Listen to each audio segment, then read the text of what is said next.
بسم اللہ الرحمن الرحیم۔ السلام علیکم ورحمۃ اللہ وبرکاتہ۔ محترم سامعین، آج کی ویڈیو کا ہمارا عنوان ہے کہ نبی کریم صلی اللہ علیہ وسلم کے پیدا ہونے کے بعد بچے کو گود میں لینے کے لیے عورتوں کی آمد۔ جب نبی کریم صلی اللہ علیہ وسلم کی ولادت مبارکہ ہوئی، اس وقت طائف کے قریب ایک گاؤں میں بنو سعد قبیلہ رہتا تھا۔ اس قبیلے کی 10 عورتیں مکہ مکرمہ کی طرف چلیں تاکہ وہ اپنی اپنی گود میں بچہ لے کر آئیں۔ بچے کو پال لیں گی اور اس سے اس کے والد سے بڑا انعام لیں گی۔ ان 10 عورتوں میں سے ایک عورت کا نام حلیمہ سعدیہ تھا۔ ان کے پاس ایک اونٹنی تھی اور ایک گدھی۔ گدھی کے اوپر سامان سفر تھا اور اونٹنی کے اوپر حلیمہ اور اس کے خاوند تھے۔ حلیمہ کے پاس دودھ پینے والا ایک بچہ بھی تھا۔ ان کی اونٹنی بہت ہی لاغر اور کمزور تھی۔ جب 10 عورتیں چلیں تو 9 عورتیں آگے نکل گئیں اور حلیمہ پیچھے رہ گئیں۔ 2-3 مرتبہ تو ان عورتوں نے رک کر حلیمہ کے آنے کا انتظار کیا۔ بعد میں انہوں نے کہا کہ تمہاری وجہ سے تو سفر میں بہت دیر ہو رہی ہے، ہمارا تو سارا سفر کھوٹا ہوگا، اس لیے ہم تو چلتی ہیں۔ چنانچہ 9 عورتیں آگے چلیں اور حلیمہ سعدیہ رضی اللہ تعالیٰ عنہ مکہ مکرمہ میں پہنچ گئیں۔ ان میں سے ہر عورت چاہتی تھی کہ میں امیر باپ کے بیٹے کو اپنی گود میں لوں تاکہ مجھے میری محنت کا زیادہ پھل ملے۔ چنانچہ سب عورتوں نے امیر لوگوں کے بیٹوں کو گود میں لے لیا۔ عورتیں آتیں اور نبی کریم صلی اللہ علیہ وسلم کے والد کے بارے میں پوچھتی کہ اس کے والد کہاں ہیں۔ جب پتہ چلا کہ وہ فوت ہو چکے ہیں اور یہ بچہ یتیم ہے تو وہ سوچتی کہ پھر ہمیں تو کچھ نہیں ملے گا، چنانچہ وہ واپس چلی جاتی۔ جب آنے والی عورت واپس چلی جاتی تھی تو وہ بی بی آمنہ کے دل پر ایک زخم لگا جاتی۔ بی بی آمنہ کا غم بڑھ جاتا، انہیں حضرت عبداللہ کی یاد آ جاتی۔ اداس اور غمگین تو پہلے ہی تھی، اور اداس بندے کو ایک لفظ سننا پڑے تو وہ بار بار رونا شروع کر دیتا ہے۔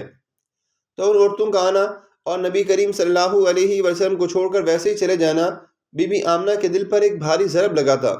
وہ سوچتی ہوں گی کاش آج عبداللہ ہوتے تو وہ اس کے لیے اچھا لباس لاتے، کھلونے لاتے اور اس کو سیر پر لے کر جاتے۔ بی بی آمنہ اپنے غم میں یہ باتیں سوچ رہی تھی، اور ان کو کیا پتا تھا کہ یہ وہ ہستی ہے کہ جن کے لیے اللہ تبارک و تعالیٰ نے آسمان کے چاند کو کھلونا بنا دیا ہے، جن کو سیر کروانے کے لیے اللہ تبارک و تعالیٰ نے انہیں عرش پر بلایا ہے، اور جن کو اللہ تبارک و تعالیٰ نے دنیا کے اندر بھی بہت بڑی بادشاہی عطا فرمائیں گے۔ جب حضرت حلیمہ سعدیہ رضی اللہ تعالیٰ عنہ مکہ مکرمہ میں آئیں تو انہیں اور کوئی بچہ نہ ملا۔ پتہ چلا کہ صرف ایک بچہ ہے جو باقی رہ گیا ہے۔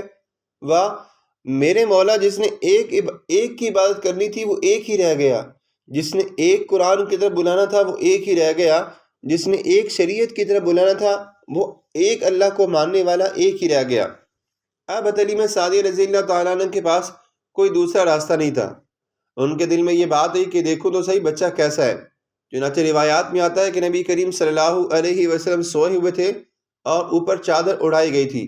بی بی حلیمہ سعدیہ رضی اللہ تعالیٰ عنہ نے جیسے ہی چادر اتاری تو بچے نے آنکھیں کھول لی اور وہ اس کو دیکھ کر مسکرایا۔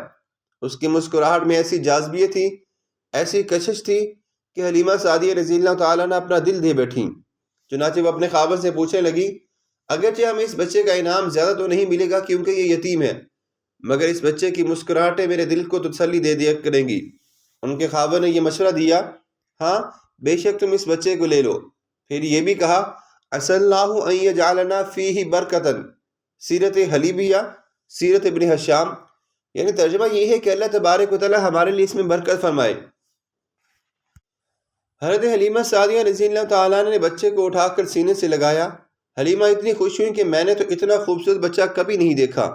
وہ بار بار اس کی تعریف کرنے لگتی کہ میں نے تو اتنا خوبصورت بچہ کبھی نہیں دیکھا۔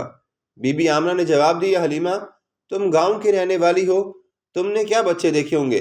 میں مدینہ میں بھی رہی اور مکہ میں بھی رہی، میں شہروں کی رہنے والی ہوں، میں نے ایسا خوبصورت بچہ کبھی نہیں دیکھا۔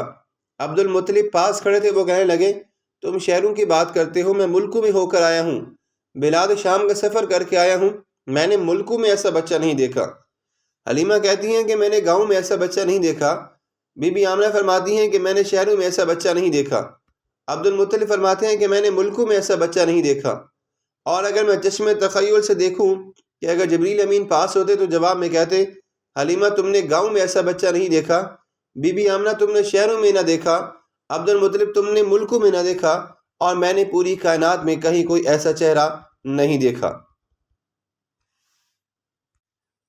جب نبی کریم صلی اللہ علیہ وسلم والدہ سے رخصت ہونے لگے تو وہ اسے دعائیں دیتی ہے۔ ماں کے دل پر بچے کی جدائی کی خاص کیفیت ہوتی ہے۔